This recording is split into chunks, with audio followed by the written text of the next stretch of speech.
Good morning, everyone. Well, afternoon. Actually, it's 12:09, so it's technically afternoon.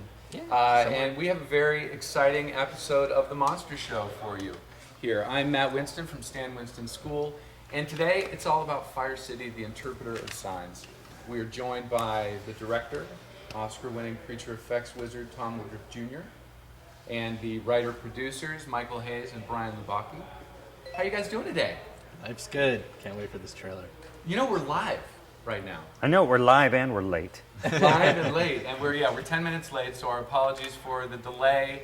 I blame John Ailes, creative director. And does it happen Good job, often? John. Does it happen often? That you're late? The lateness? Yeah. You know, with live broadcasts, stuff happens. That's kind of the joy of it. We try not to be late. That's weird, because we were all here. That's true. We like take it. the blame. All right, we start with a mea culpa. All right, well, we are here to talk about Fire City, as I mentioned. Fire City, let's just set the stage a little bit, was a crowd-funded creature effects feature film. Written by you guys, the world was created by you guys, directed by this gentleman. So, sort of set the stage, the thumbnail for everyone watching of what the movie's about and how it came to be. Sure, absolutely. Fire City is a demon noir thriller. It's a world where demons actually live among us, only we can't see them for who they are. We have something in our minds called disperception. It's an evolutionary component that just keeps us essentially sane. They live here with us. It's not the angels versus demons. It's they're here, we're here, no one knows why, and we all try and get along. Until something happens with this particular demon who has compassion for the first time for all humanity, but in the shape of this innocent human girl who's sweet and beautiful and is in danger. But in him protecting her, all demonkind is at risk. That was a very on-the-nose summary of a very deep world. I just want to point out that's just the tip of it. That's and right, what that's these right. guys have created, Michael and Brian, is a world. They've got how many stories mapped out beyond this one?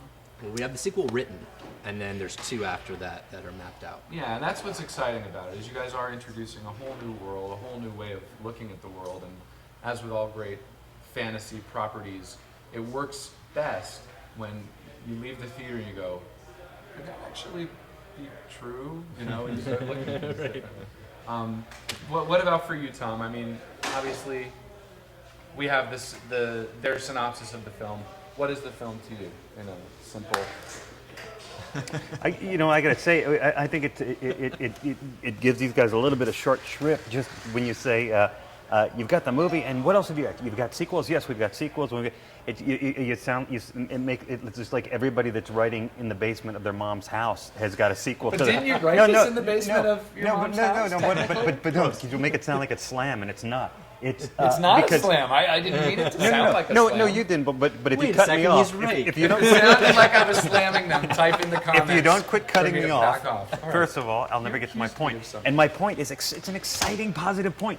Is that it's not just guys that fell in love with their own writing and thought this is going to be so big, we're going to need sequels. And it's that these guys created such an intense, complete world that it just opens up. It's almost like if you're I use a lot of sports anthologies because I never played sports, so this overcomes my lack of physical endowment. But no, so if you're out there playing baseball, right, and these guys created a soccer field next door and nobody's ever seen it before, and you're looking over the baseball fence going, holy a cow.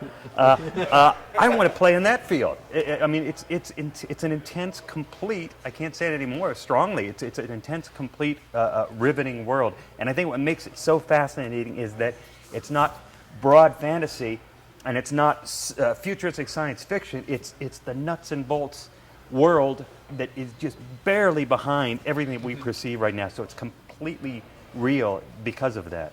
Well, let's illustrate a little bit about what we're talking about here, because we've been talking about demons. Mm-hmm. We have some imagery that you guys have shared with us, some behind-the-scenes imagery, and we can still sort of talk a little bit about story, but it'd be great to have some reference for everyone watching. So Absolutely. I want to show you guys what we have, and then I'm going to show it to the camera, and then you, Kako, on our switcher is going to show you the images we select. What'd you here. call him? A caco? Yukako. You caco. You do. She's our editor extraordinaire. By the way, so hashtag Fire City on yes. Twitter. We're taking questions. There's a ding right now. Look at that. Ding. We already have a couple questions, so we'll get to it. Yeah, we're going to have time lots goes of by. opportunities for Q&A. So, as he said, Oh, this hashtag one's from Fire Yukako. City. It says, "It's my name, stupid." So, guys, which of these images do you want to start with, or should we just kind of have them scroll through, or do you want to be strategic here? Oh, let's do a roulette. You want to just go for it? Yeah, they're all winners. Okay, Yukako, please just bring up some of the imagery we have. Oh, there, I think we have Johnny Leftwich. Yeah. There. Let's talk about some of the people involved and how this all came together, because that is also part of the story, is that this was a film that was a family affair. There was a mission behind it, practical effects driven, a lot of love brought to the table, a lot of favors. You know, A lot of 30 favors. 30 years. Yeah, that's what I kept industry. saying. 30 years of favors. I'm out. Yeah. So this is. So I hope kind there's of- a sequel and you guys have me back, because otherwise I'm done. No. So let's, before we show you guys the trailer, which is what you're all here to see, in addition to this conversation, that's going to happen about 40 minutes in. We're going to get familiar with Fire City, look at some behind-the-scenes photos, and talk about the crew they're seeing and the characters they're seeing. So why don't we start with Johnny Leftwich? Go back to Johnny Leftwich. You guys brought on the young guns of makeup effects, one of whom, Johnny Leftwich, is also a suit performer. Right? Absolutely. Can we go back to that shot? There he is. There he is. I mean, he's already, what, 6'4"? 6'9" And or and- something. He's a giant person. And good looking. I hate him. And his suit is like 9 feet tall. No exaggeration. I mean, isn't it almost touching the ceiling? Yeah, Johnny Leftwich came through you guys, right? Is one of our Kickstarter. He was one of our Kickstarter backers. and really enthusiastic And thought, came out of nowhere. He came out of Savini School, actually. He was working with Steve Right. Johnson at Savini School Right. around that same time. But you know, the Kickstarter is all about sort of relationships and people who know you and want to support you. So we thought when Johnny came through, oh, he's involved in practical effects. He must know you. He must know Alec. But he didn't really know. He knew Savini, which we don't know. So so it was sort of a couple removes from us, and it was really just him looking at the project and thinking, this is a really cool project. I want to throw some money at it and see if I can connect with these guys. And so we connected with him, and when we found out that he was a suit performer and he also had done some creature design, we thought, Yeah. I will saw he my- work for nothing? Right, and all of us jumped in for the love, and yeah. it was cool to see. and it gets better because Johnny shows up and he goes, "Can I talk to you someday about suit performing?" And I'm looking at this guy going, "Yeah, sure." And then he's, because part of his a Kickstarter is give us some money, we'll give you some favors, and we'll make a movie. And one of his favors was he wants to be in the movie as a creature. Well, as a creature, that's an easy sell. But he also wants to be the human version. And he shows up on set, and he's got this bright orange red hair. He's like Carrot Top with a human face. And for the human, he said, "Well, what do you want me to do with my hair?" And I'm thinking, I told him, I said, dye it black, dye it an organic color, dye it black, give it a little shortcut, show up in a suit. And he shows up, and he has such a presence on screen. And I told him afterwards, forget about suit. Forget about suit stuff. I said, it's going to take you a lot of work to do suit stuff. I said, do it, do it, but do it, pay your bills, but don't call yourself a suit performer. You're an actor. I said, you should be doing acting You got the looks stuff. for this kid. He's got the looks, he's got the voice, and he's got the presence. Look at So, this. This is I'm this hoping whole he live takes off. broadcast is about Johnny Leftwich, ladies. And you'll see in the trailer, there's He's this in the trailer. great moment of him, the look on his face. I mean, he really looks like a star. He should Wow. be doing big All right, stuff soon. now let's go over to another handsome. And by the way, if there are any compelling questions, Chris Vaughn, please shout them out. We need to be monitoring the Q&A right now. And while we're waiting on questions from both the website and from the YouTube channel feed of this, we're going to switch over to David Woodruff. The next shot, right? This was, as I said, a family affair, Fire City, literally. Your son, and you have several of them, but your eldest, David, and your second, is Connor the youngest? Connor's the youngest, The David's youngest? the oldest. David and Connor worked with you on Yeah, they this. were both on set. David was basically the supervisor for the whole makeup thing. I wanted to completely be hands off of it. I just wanted to focus on directing. I just wanted to focus on the day to day and the prep and getting ready and all that stuff. And it worked out great because it was. Yukako, do you see David there? Let's make sure we're on David. Do we see him? Great. It gave me an opportunity to focus on the other things, right? Which was great, and I knew that he'd do a good job because I've seen what he can do. And because you'd spank him if he didn't. He knew how to listen. And actually, that shot is David with Connor in the suit.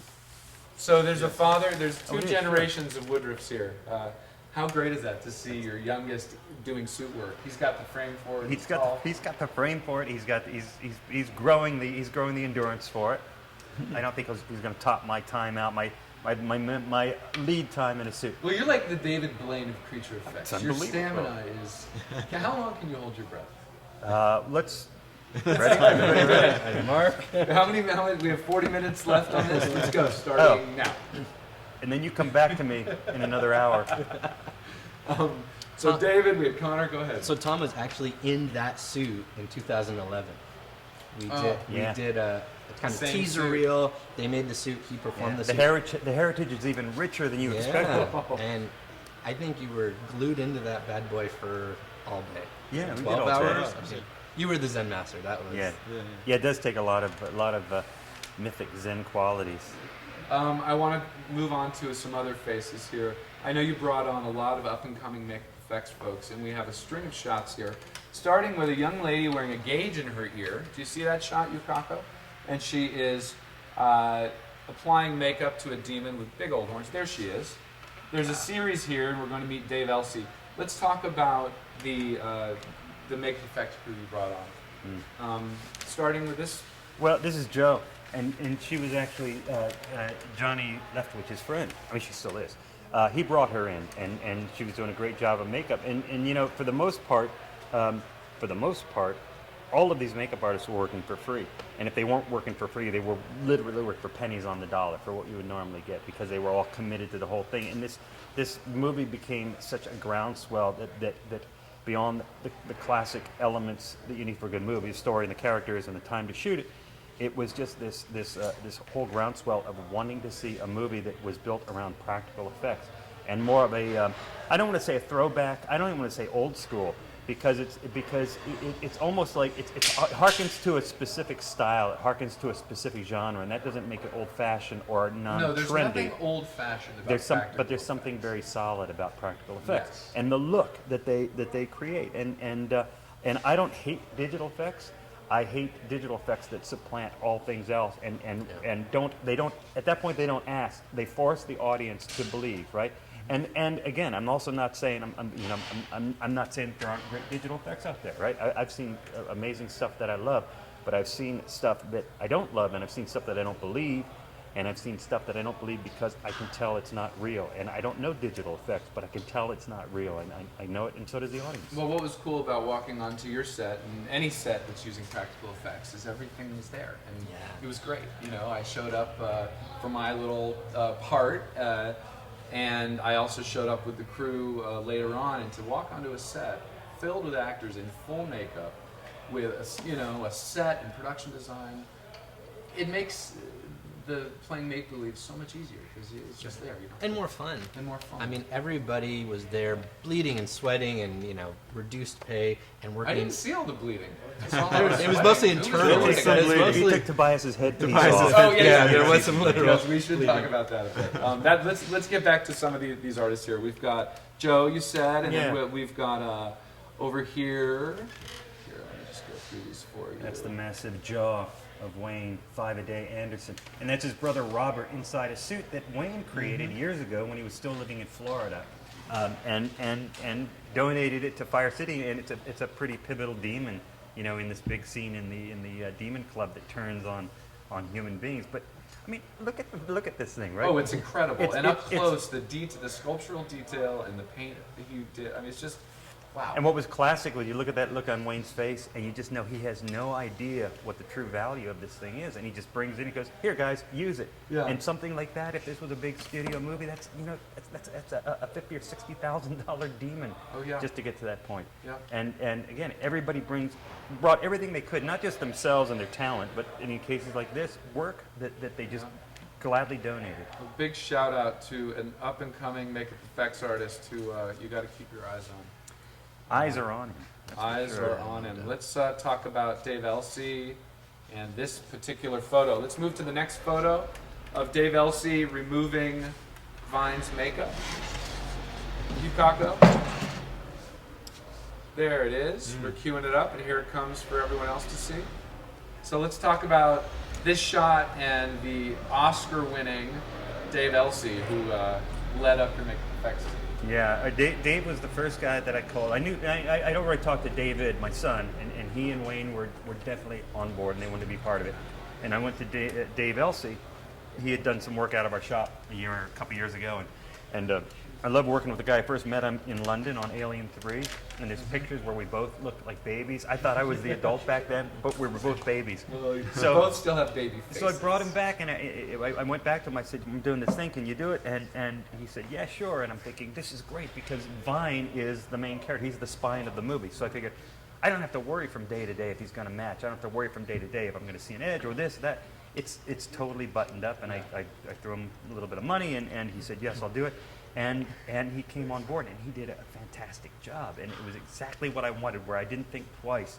And I've been on sets as the makeup guy, and it's funny how your perception is completely different, right? Because when you're a makeup guy, you're spending those 3.5 hours, you're looking in the mirror, looking at the guy. And with me in particular, what makes me try to do my best work is that I never want to disappoint anybody. And to me, because of the political world of making a movie is so entrenched, to me, even a question can be a disappointment. I can hear it sometimes, and so I don't want to do it. I want to make sure everything comes out buttoned down.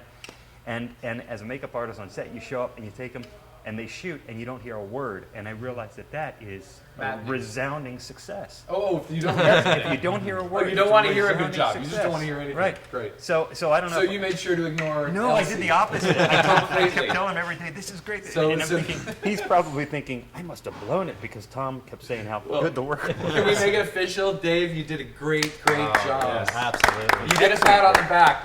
You're like the Woody Allen of Creature Effects. He doesn't tell his actors anything. So you just didn't say a word. Not my role. It's not my position. Well, Dave, I spoke to Dave. We went and visited, and he said, the moment Tom called me to be involved, of course, I was, we have a history together. Everything he does is going to have quality, and I thought, great. I'll do a little prep, and I'll work on it 1 or 2 nights. And then it was like he had to be there every day of the 19. Plus, he was juggling another job. Yeah. So he was working 19 hours a day. Wow. Out of his love for And all I can attribute that to is his deep-rooted Britishism, right? Where you say, where you give him an instructions. You come in and do Vine for every day of the shoot. Right. I'll do Vine for 1 day, then I'll be done. No. You two stay here while I go. Guard him. Right. Where are you going? Right. We're going with you. Right. We follow you, and he stays in God's Vine. Direction. Got it. So I still stand by. I was very explicit in, I need you every day. He's comparing you to an idiot guard from Monty Python. Dave. I'm comparing him to a classic archetype. Guys, we are here. I just want a reminder for those of you who are just joining us, got the email and are here. We are live streaming right now from Stan Winston School headquarters here at New Deal Studios. We're talking about Fire City, the interpreter of signs. And we're hashtag Fire City when you can. Yes, and if you're watching and you want your friends to tune in or you want to talk about it, in the comments, please add hashtag Fire City. And in fact, you want to do a question? One came in from Alec Fredericks. Alec, hey Alec. He says, where was the film shot and how was it to shoot there? Go ahead, take this. What's my guys? The film was shot at a really fantastic studio called The Escarpment down in Huntington Park. We shot there 3 years ago, so it was a location we were really familiar with. And we actually wrote the script to that location. So we knew what the hallways looked like. We knew, what we had to work with. And because we were on such a low budget, we knew that we had to do that. The production value in that location was fantastic. What is that building? 1920s? It was a bank. There's a bank vault there. Mm-hmm. Oh, yes, I saw the vault. Yeah, and the outside is a city landmark. It's an Art Deco landmark. In a very tough neighborhood. In a very well, it's in the slaughterhouse district. Yeah. Gotta love the slaughterhouse. Gotta love it. So now's a good time to open it up to questions, actually. Once again, Fire City, the interpreter of signs. We're here with the filmmakers. Oscar-winning creature effects wizard Tom Woodruff Jr., also director of the film, and Brian Lubocki and Michael Hayes, the writers and producers. Questions. Chris Vaughn, let's hear some. We have one on the G Plus page, and that's it. It's a little tongue in cheek. Have you checked the YouTube channel yet? I have. All right, so keep those questions coming in, guys.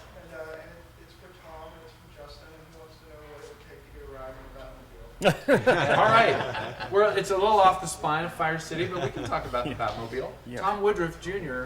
has created a replica of the original Adam West Batmobile. And would you be willing to open a side business and give people rides? I just may do that because nothing says no to crime like a Batmobile on the streets of Chatsworth, and I That's think right. it just benefits us all. So All right, strap good. on and come visit. So you guys will have to have a little side conversation. We're not going to tell you how to reach Tom now. So what's coming up in 10 minutes is the trailer. Guys, I know it's been a mad rush to take what you shot. When did you wrap now? Has it been 6 weeks, 2 months? Yeah, because it was the beginning of February. It was May 16th that was our last day of shooting. March 16th, March excuse me. 16th. Yeah. So we've been done for about 6 weeks. 6 weeks. So you guys have not only been cutting the film, but you've put together a trailer. Tell us about what we're going to see. A little heads up about this trailer. Well, no, we don't have to. We could just show it. No, We could just show it. The trail Brett Headland, our editor, has been working with Tom, and what was really fantastic for us was that while we were shooting, we were sending him footage. So we would have a shuttle drive that would go out every night. Actually, on our way to set, we'd drop the drive off and pick up an empty drive. So he was cutting while we were shooting.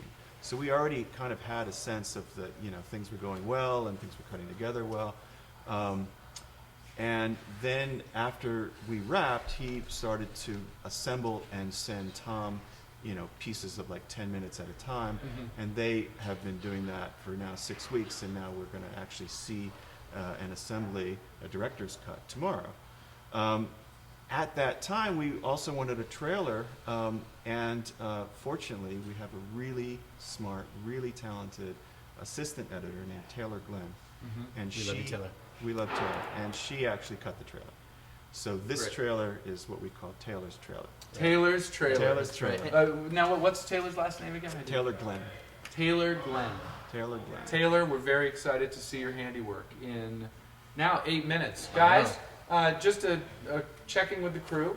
Are we ready to pull the trigger on showing the trailer in 8 minutes? Absolutely. Excellent. And do we have any questions for these guys before we...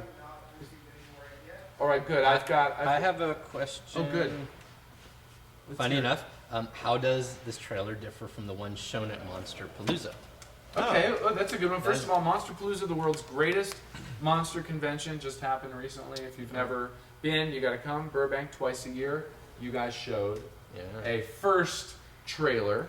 And we had only been out of production a week, Yeah. a week and a half. It Yeah. was insane. Yeah, but you guys managed to pull it together, and it was a good crowd, and it was. You've had now how many weeks to play and have fun with the trailer? I can't wait to see. And you guys did a 3D conversion on it, right? So it's. I'm kidding. It's gonna Yes. pop up on the screen, and yeah. Not yet. But you know what we didn't have right out of the gate was music. And music informs so much of what this world is, and there's so much of this world to talk about. Right. Do we talk about the dynamics of they live here and so do we, but we can't see them, but we can see them under very specific. But there's a girl and a demon, and it was like there was too much world. Like that was for us the biggest problem. We have 60 seconds. How do we talk about the whole world and what's in the demon book and the stories? So we. Well, Taylor did it. Fortunately, Taylor, she figured that out and put that together. But then our composer Ryan Leach came in and actually composed music for the trailer that we just finalized the other day. So what differs between that and this is essentially the music on the one hand, There's more sound design that Taylor did over the last 24 hours, and there are a few shots that have been swapped out. So we wanted to make it a little more active toward the end. There's a few more. Maybe after we watch punches it, we should thrown and- replay them both side by side. And see if everyone can pick up all the differences. It'll be like a game. There you go. Or maybe not. Sure. Maybe we won't. Yeah, make that happen. So we have 6 minutes until we play you the world premiere of the Fire City, the Interpreter of Signs trailer. And another question. in the came meantime, we have questions.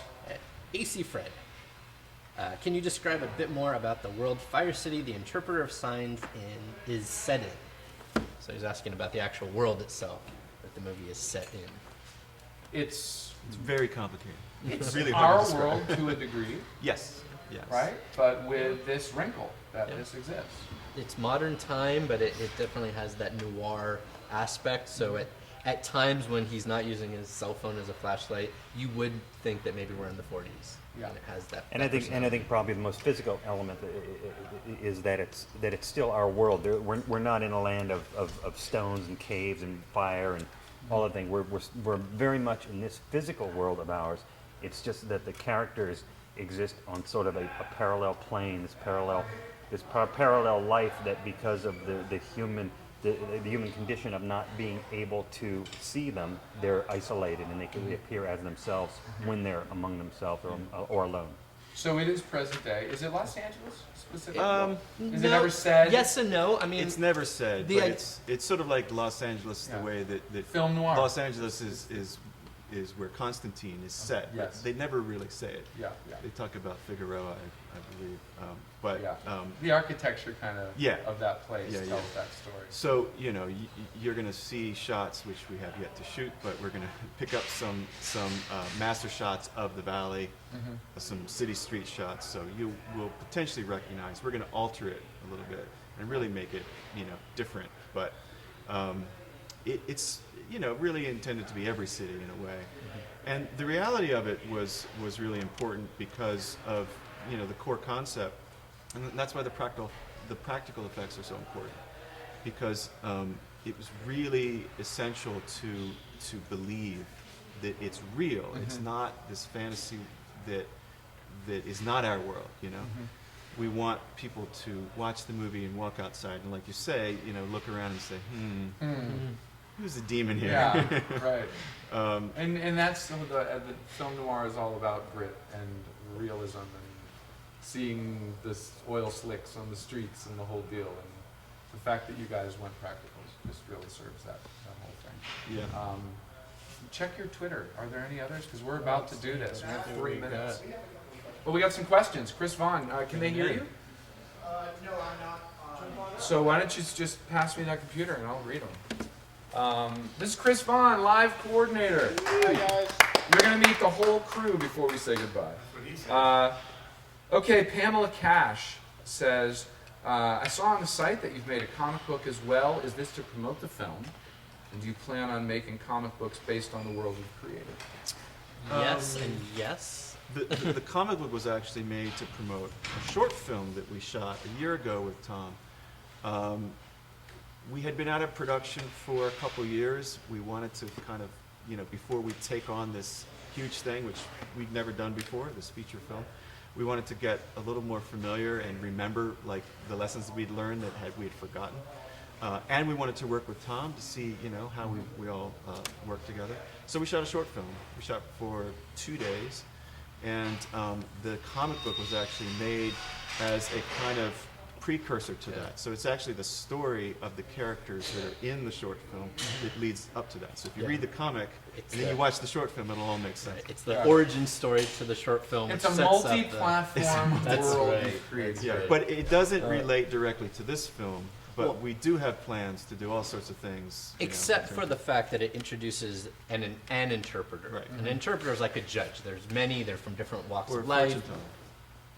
Is it a judge or a fortune It's a teller, fortune guys? teller. Well, I mean, in the Which is it? in the sense that It's a fortune teller. Oh, Well- Jennifer, I'm sorry. While you're arguing about whether it's a judge or a fortune teller, because we have 1 minute before we're showing your trailer, just want to give a big shout out to Jennifer Tung, who is watching, JT. is such an important member of your team and your She social was, media. She was Dave. crucial to our Kickstarter campaign. Yes, and has been 100%. huge there. And Erica Osbeck says if the delay is to entice, it's working. Nice. She likes You're the delay. I welcome. guess there's a little bit of a delay. Let's see here. Well, I want to talk about this Stefan interpreter. Stefan Claremont says, "Are you in a bad mood, Tom? Me? Was pissed off? Stefan at Monster Palooza? Does he owe you money?" No, somebody at Monster Palooza said, why do you look so angry? And I don't look angry. I just look artistically intense. That's what it He's a is. brooder. Brooding and thoughtful. Feel it. It's dark, A man. little, yes, moody. Let's see. I got a question for Tom. Okay, we already saw that one. I don't think it did. Ooh, here's a good one, and then we're showing this trailer. Actually, we're going to save this one. Okay. It's a juicy one. Uh-oh. So, ladies Get and gentlemen. get back to Michael and Brian's chocolate and peanut butter thing. Oh, hold on, Judge. Hold on, Chris Vaughn, give us a thumbs up if we are ready to play this thing. Can the crew weigh in? Are we ready to premiere? We are ready. I am going to give a quick little setup, and then I'm going to point here, and then you guys are going to go for it. Okay? All right, ladies and gentlemen, the moment you've been waiting for has come. We are going to be watching the world premiere of the new Fire City, the Interpreter of Signs trailer. This is the first time any of you have seen it. First time I've seen it. Have you seen it? No, I have not seen it. Haven't seen it? You guys have seen it. And does the Taylor trailer, has seen it. tell you what an interpreter is? No, we're going to argue about that after. So here, without further ado, turn up your volume. Make sure your screen is full on your browser. We are going to slowly switch you over to the trailer. Enjoy.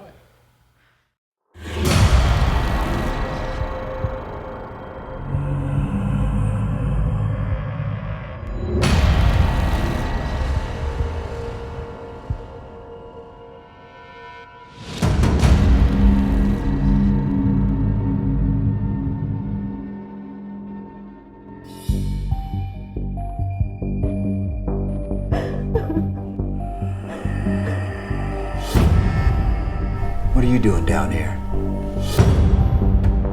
I'm running away. There's bad things out there. There's bad things here.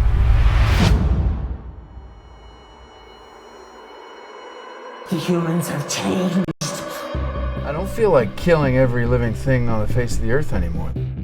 Psychologically, spiritually, I just feel really, really good. Disease has come, infecting the humans. Well, show me a disease that can rip a man in half. Then I'll be afraid.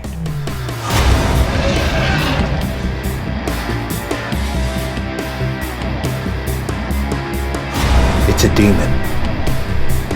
A powerful one. He's influencing the humans.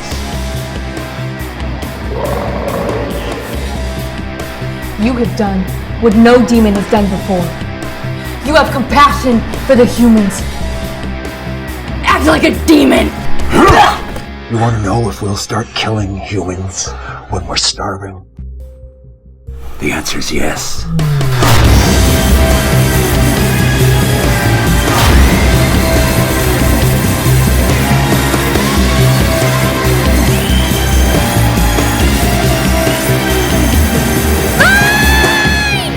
Do you think that we're monsters?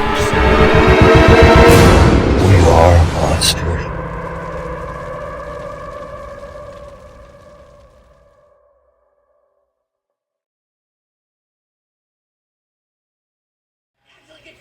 All right, we're a little behind you Can guys. we play it again? Can we all watch it? All right, no, we're gonna. They've already seen it. I think Should we everybody do wants that? to see it again. Okay, so now can we play it and have one camera on this screen? We can try anything. So we can have a quick Yeah. director's cut version. So let's put our hands together for Taylor Glenn. Wow.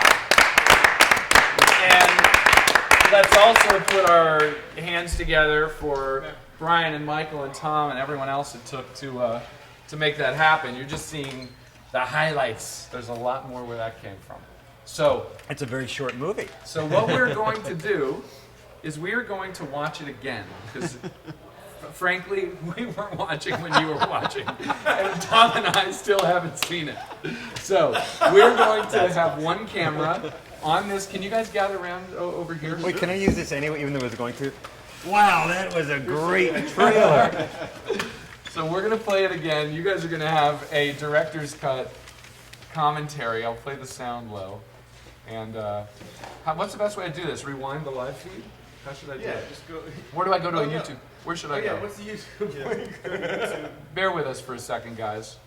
Fire City movie. This is so just rough and guerrilla style right now. I love it. For everybody who's watching, you could now go to YouTube and share it and like it. Yeah, let's and send it to give your them some friends. shout outs of that. While I am bringing this up, yeah. let's talk social media. Can you focus on Brian and Michael and Tom? Yeah, we're wide on you guys. Shout out all the pages you want them to go to and follow while I'm pulling this up. Yeah, so go to Twitter or Interpreter Film. Go to Facebook, Interpreter Signs. Where do I find it? What channel? What channel do I City find this Movie. on? Fire City Movie is Fire the City YouTube Movie channel. on YouTube. We have Pinterest, Instagram, Twitter, Facebook. And just hit that Fire City Movie channel. Fire City Movie, all one word. That's where I am right now. All right, so we're going to have a very special second look at this trailer with commentary. Matt, I just emailed it to you as well. Great, I've got it right here. And we're going to have low sound, and we're going to do this again. Do you have a terrible glare? No, it's okay. I mean, it's not I can see it. It's scary. They do live among us. That part's true. There's Vine.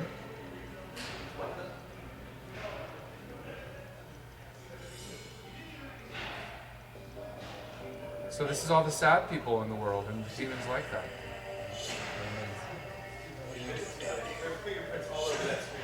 And that is also Vine, his human form. That's right. Connor Woodruff. There's bad things here.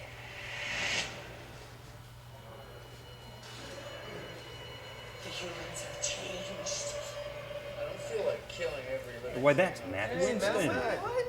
Psychologically, spiritually. Harry Shums from Glee. Yeah. Disease has come, infecting the humans.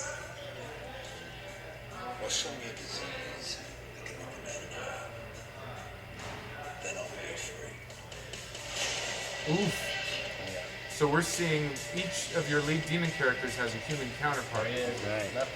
It's a demon. A powerful one. He's influencing the humans.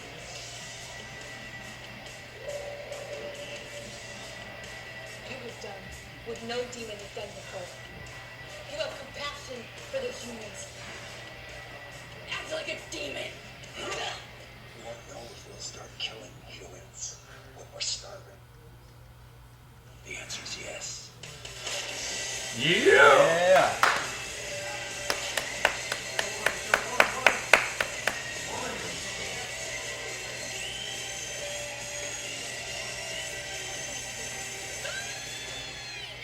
Do you think that we're monsters?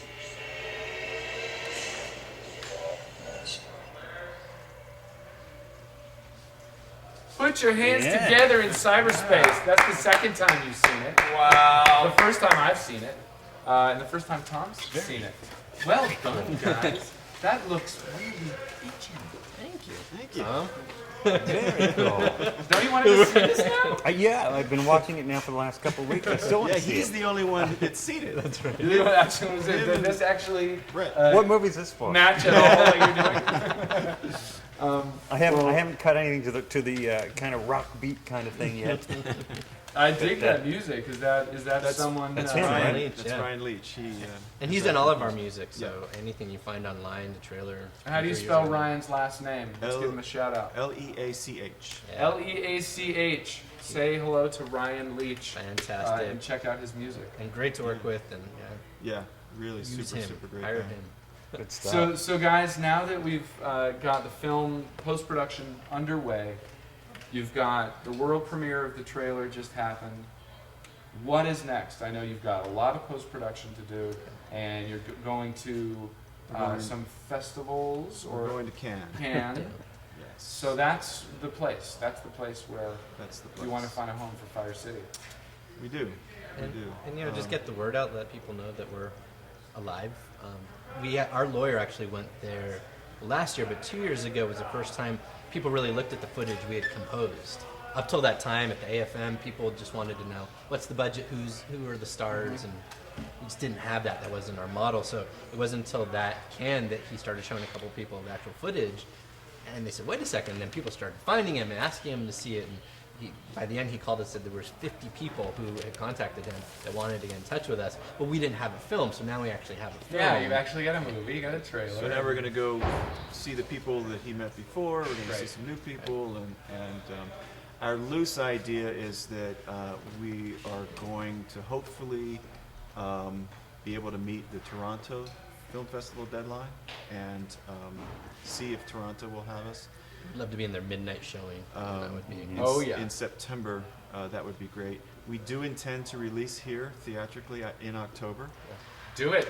Put it in the calendar. Make it happen. That's right. We're talking to both domestic distributors as well as talking to exhibitors about a direct deal. AMC has an independent program, but you know, one way or another. Fortunately, now the distribution channels are opening up in a huge way, and this movie will be finished and will be seen, and that's an exciting prospect. We have some questions here, but I'm having trouble with this computer. We have a few. Chris, can you hear me?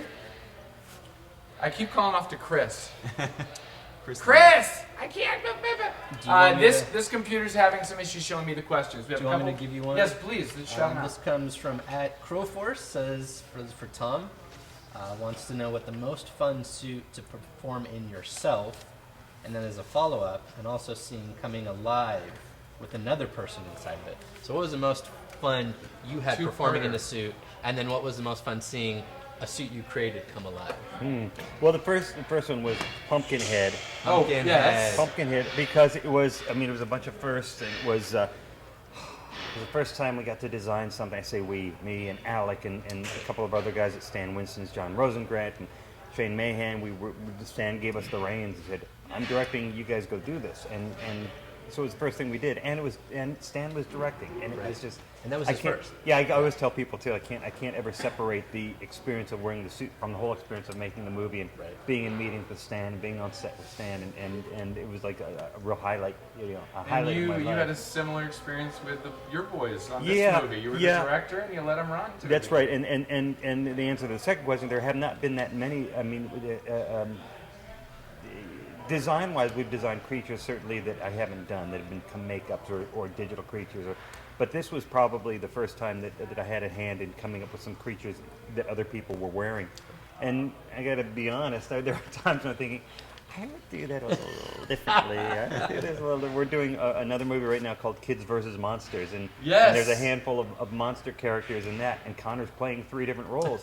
And when the movie came about, I'm looking at the script going, oh, I can play this, and I can play this, and I can play that. And we looked at the schedule and go, oh, you're shooting when I'm going to be editing.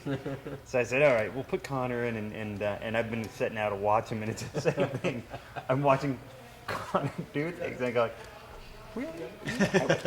So it's that's the way you win. That's the magic. I'm not mad at you, Connor. I'm just disappointed. Okay, got a couple questions here. Purple Blanc Mange asks, does the panel, you guys, see it as a natural transition from creating effects to actually writing and directing a movie of their own making? Well, this is more for Tom. How has this transition been for you? I would say absolutely 100% natural and in terms of evolution for me, because I sort of, when I got into this whole thing 25 years ago, I came out here, I moved out here to California because I wanted to make monster movies, and I didn't really define what that was. So for a good number of years it was making monsters for movies.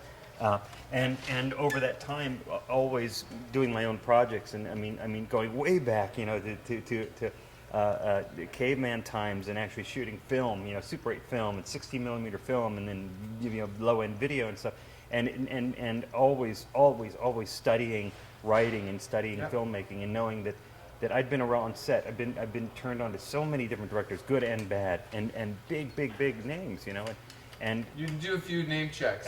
James Cameron. Cameron and Fincher and people you wouldn't expect for this. Bob Zemeckis. Yeah, Zemeckis and Mike Nichols and Nora Ephron. I think of all the people that aren't creature directors, in addition to Joe Johnston, people that are really good at what they do, and there are people that aren't so good at what they do, and I learned probably more from them.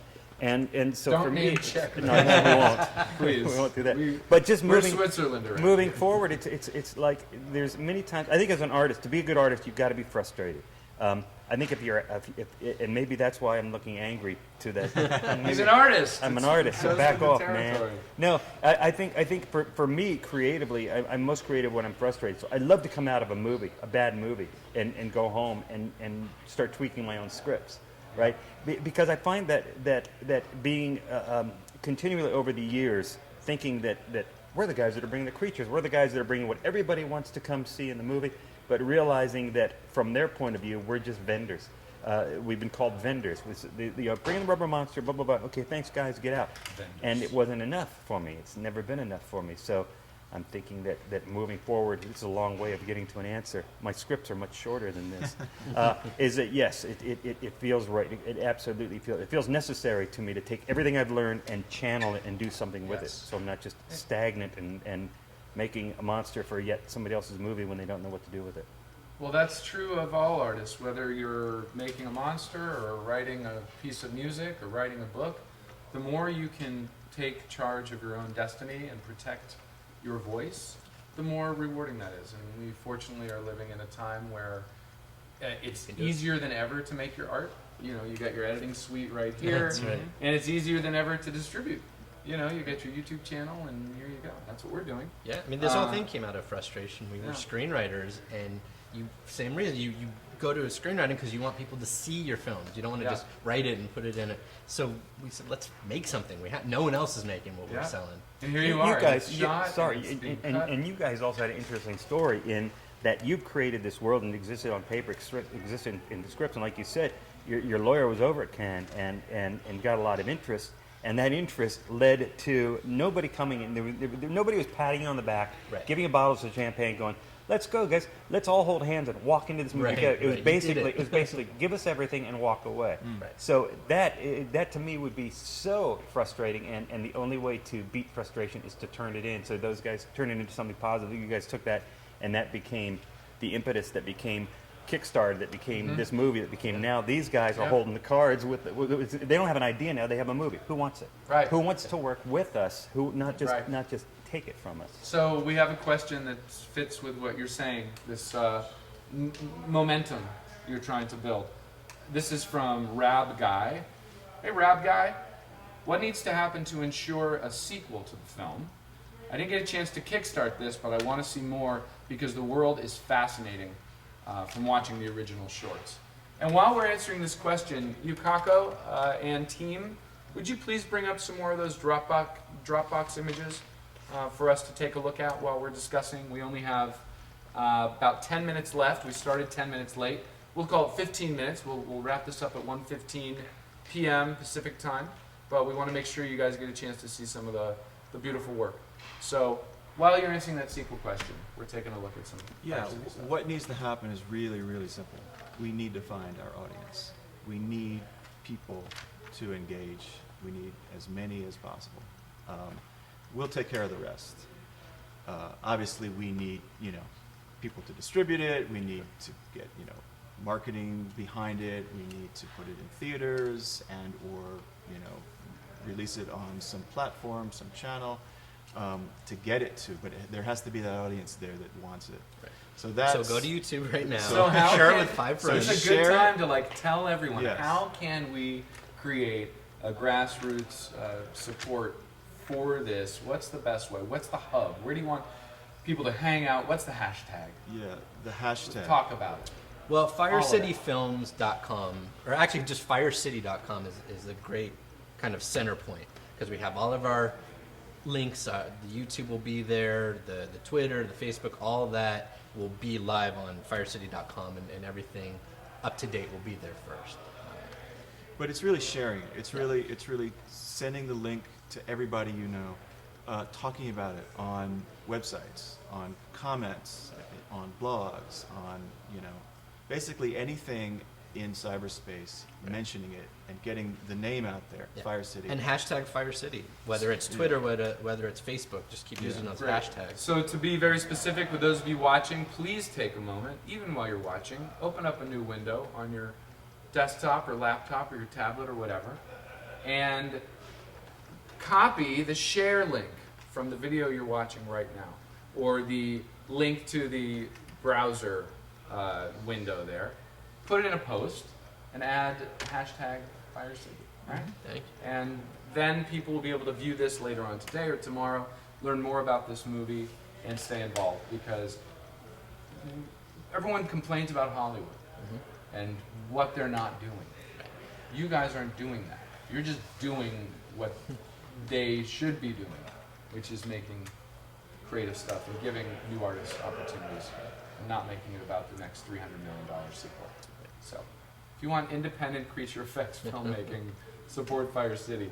Any final thoughts that you guys want to throw out there before we say good day? I do. Yeah, I let's just talk. quickly want to say too that we benefited enormously from every aspect of this movie, and one we haven't really touched on too much yet has been the casting. Yeah, let's talk about the and cast. and for me, that was, to me, that going into this in casting to me was the biggest unknown, because I've never done that before. When I've done my shorts and when I've done my own films, casting was always me picking up the phone before texting and calling somebody and saying, going, "Hey, Bobby, you want to come be in my movie? I'm going to I'll give shoot you a this free weekend, sandwich." right? We're going to my mom's house. She'll make a sandwich." And so now and casting always kind of had me nervous, because it was such an unknown for me. And these guys made it simple because they did the first pass, so I didn't have to sit through 2 days and just everybody walk in, say the line for 2.5 minutes and walk out, and then keep all of that in mind. But one of the first people that you guys spotted and sent was Tobias Jelnick, who is Vine in our movie. And the first time I saw it, I thought, this guy has something going. With just the look, even before he did the line, and I think we all hit him. He hit all three of us at the same time. We had the same kind of intensity, and that was great. And then from that, it just I don't think we have obviously we don't have a dead character on the screen that wasn't a good casting call. But in terms of bringing all these people in, throwing half of them into makeup that they've never done before, throwing them on set, giving them lines and say, "Oh, by the way, you're going to see us on a daily basis. We're going to spend more loving time setting up the camera than you will have to perform," and they all absolutely straight across the board went with it. Well, you guys were banging out how many pages per day on that schedule? It was 5 to 6 pages. That is a furious schedule. And 5 to 6 pages with Demons people in and makeup demons for and 2.5 fights. hours. Sometimes changing makeups. Yeah. One day they Changing start as a makeups, yeah. demon, then they end up as a human, and effects pieces and puppeteers and wings and tentacles and all the other stuff that makes these movies so great and compelling. And normally you'd have a whole second unit to do it, right? And focus and concentrate and burn up time that you don't need. And we jammed it all into main unit. Do you want to give a couple shout outs to other cast members while we're talking cast? Yeah, Because that is Danny Chukrin, who plays Cornelia, the interpreter, was just fantastic. She was the one that had the most kind of irregular schedule. So she was probably And she's in the first couple days. lovely in the blue. She's the blue. So can we bring up a picture of her? And Oh, there, I think we have her. So she had a lot of non-consecutive days. But she showed up every single time, on time, ready to go, and long makeup, and it's very hot in that room at times, but she never complained. Kim Lehmans was just wonderful. She was the Cephaline demon, very grotesque as a demon, very beautiful as a human. That's part of her demon attribute. She's the one that's snake-like, kind of Yes. growling. And Yeah. Do we have an image of that? The sort of snake-faced lady? Do we have her? Let's look for that snake-faced lady. I don't know if we have. What is her character's name again? Her character's name's Amber. Amber, that's right. And you found a young woman to play a very critical role as well. Yes, yes. And she was fantastic. She was a top model, or in America's Next Top Model, but just underrated for her acting. I mean, she's gorgeous, but her acting, I mean, she could cry, she could emote, she could wear, crazy prosthetics and have tentacles flying out and still give the performance. I mean, she was... Well, Tyra Banks trains those girls pretty well, I have to say. That's nothing compared to being on that show. And of course Sarah. And of course Sarah. Keely Alonia was actually somebody that I met at a barbecue at a friend's house 2 years ago, maybe? Yeah, that's right. Some connection, I think of a relation of somebody that we know. And she was just there, and I was saying, oh yeah, we're planning to make a movie, and it has this, young girl part in it. And her mother, Tricia, says, oh, my daughter's an actress, and she said, Keely, come over here. So I said, yeah. It's like a Schwab moment, yeah. a classic Hollywood discovery story. Exactly, right? and so we're like, oh, she is extremely charming, extremely has great presence. But we're 2 years out. I mean, we're still trying to figure out how to get the thing made and where to find the money. But we kept in touch. Every 4 months, 5-6 months, like Tricia would just check in, and I'd say hey, and then we started casting, we ended up casting her. And now it should be said that she was not given any special favors. She'll be the first to tell you we put her through the ringer, audition after callback after callback. I mean, she really earned it. And we saw. I even said she was fat just to hurt her feelings. Yeah, you have to. She's with not. child She's actors, not. But you can see the hurt you in have her to eye. take them to the edge. Because if they can't handle that, they can't handle a movie set. Exactly. So you gotta. He didn't say anything of the kind. But she was fantastic. She was really Well, fantastic. there is nothing trickier than casting an excellent child actor. It's really hard. Yeah. We have a few questions here that we should get to, and then we have to unfortunately say goodbye for today. But I want to throw these out. And if there are any other actors you guys want to give a shout out to, Of course, Eric Edwards, now's a good Edwards, time. phenomenal as Ford. Derek McMillan, Yeah. who plays Andre. He's just the fantastic, sweetest guy. I had to play the worst character in the world. He's so unlike that character. But our human characters actually get to play the worst and also And the the best. So Kristen Minter, Kristen his Minter, girlfriend in the film, who plays Sarah's mom, the one who lets it happen. Jane, Yeah. and Harry Shum and Jen Oda, who played the couple, the And- abusive couple. That's We right. meet them, and she's been beat up, and she's got a pan, and she's going to hit him in the face. It was phenomenal. And then poor Simon and Pele and Our and Geckins. Yes, right? the Geckins. Geckins who in order to get a lot of these makeups going, we were literally pulling stuff off the shelf at ADI. And we pull up these, and revamp stuff and change stuff and stick these heads on. And I think Simon had the worst, where he just had this thing pressed against his face. And there's definitely going to be some looping of dialogue because they're in there trying to talk. in his nose. And they were fighting and joking and eating each other. I mean, Oh it was my just gosh. insane. Hey, as long as you got your shots, that's all you need. Troy Piku has been very patient. He's got a couple questions here. Does the script pull from any religious background that you have had? Is there anything personal on a religious side? No. It's All right, good. Next question. No, I'll let you finish. We Well, just don't. We had a lot of, I won't speak for you, okay? I've taken a lot of religious and philosophy classes, and we spoke a lot about movies we know have demons are usually, heaven versus hell, sin, angels. So we wanted to really go the scientific route, the non kind of pulling. or the pseudoscientific. Well, it's alchemy is a and- big yeah. piece of it. But honestly, we started with one core concept, which was demons live in the world among us, and we can't see them. That was it. And we just built that out, and built and built and built. And we borrowed when we needed to, and we found moments where we thought, oh, that's like this. But it was always going from inside out. It was never outside in. Right. We were always just building and building and building and seeing correspondences and sometimes very interesting coincidental things. Things that go to Egyptian, things that go Well, that's to exciting. Hinduism. That's what's Things so we exciting, found out. yeah. We found out later. After we'd already built everything out, we're like, oh my God, there's a whole religion based on Yes. this. Well, that's what's great about the concept. Number one, you could boil it down in one sentence like you did. And number two, it's demons, which is universal to all cultures. We all have some conception of demons. Right. So, religion is going to seep in all over the place. Right. So, Troy, that was your first question. Your second question Good question. is, what was the biggest challenge creating this film? That is open to This one. anyone. Biggest challenge. Is it this particular moment in time, right This here? is the most Is this the difficult most thing I've difficult? ever done. The after. You could ask each department head, and they would each give you a different answer, which would be my department. You should have seen.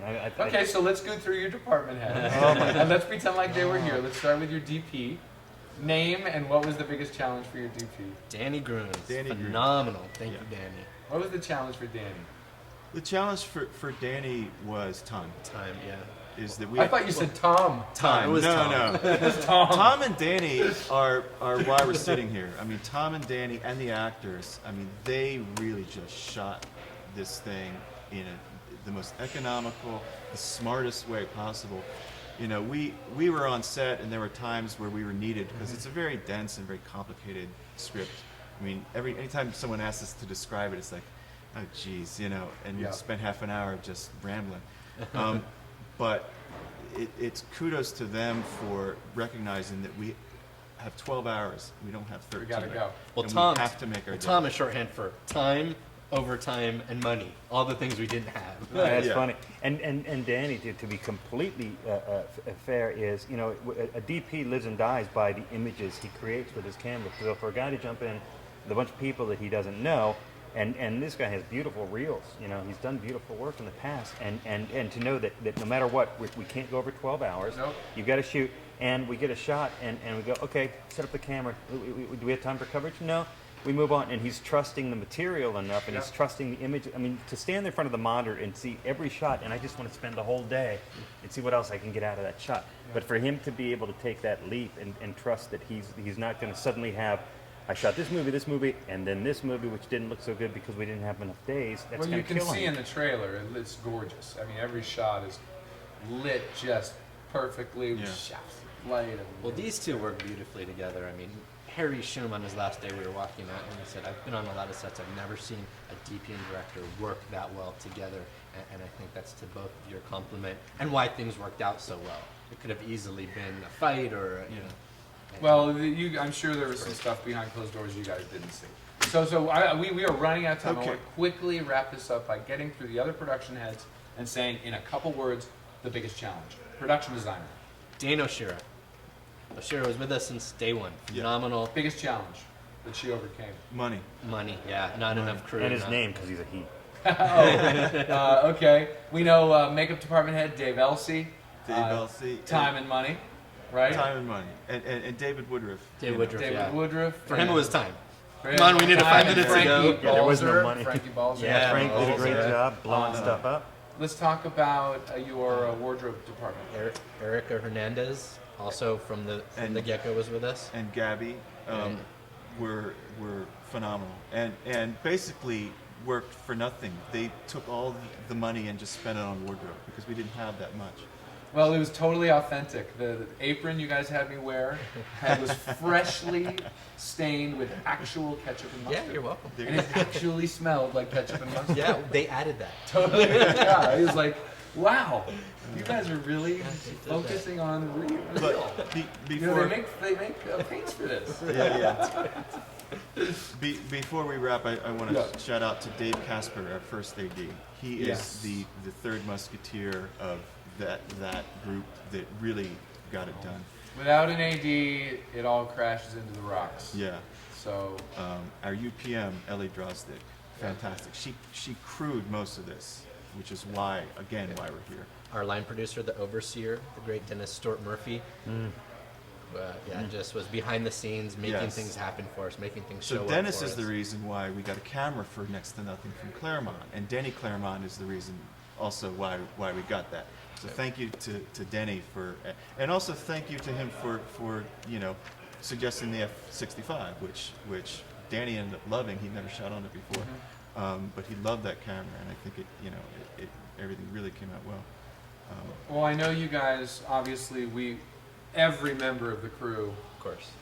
is being thanked here. Drew, if Eric anyone Hale. is missed in this broadcast, the love is there. As we said at the very beginning, one of the coolest parts of this story is that it really was a coming together, not a typical Hollywood experience. It was people coming for the love, bringing their hearts, and so thanks to all of the crew. Yes, and I'm very absolutely. thankful to Thank play you. my little part. And as Mike part of the Easley, key PA, crew. Mike Easley. and all the Hire him. PAs. Yeah. In fact, Josie, all the Tommy. PAs. In fact, Yeah. go to IMDb right now. Look at that crew list. Yeah. We know every person individually, and they were there for a And you know reason. their PIN numbers. And you know That's their right. We know where they socials. live. We So, know what they dream about. So, guys, that is going to wrap it up for today's very special world premiere of the Fire City Ministry of Science trailer and discussion about the film.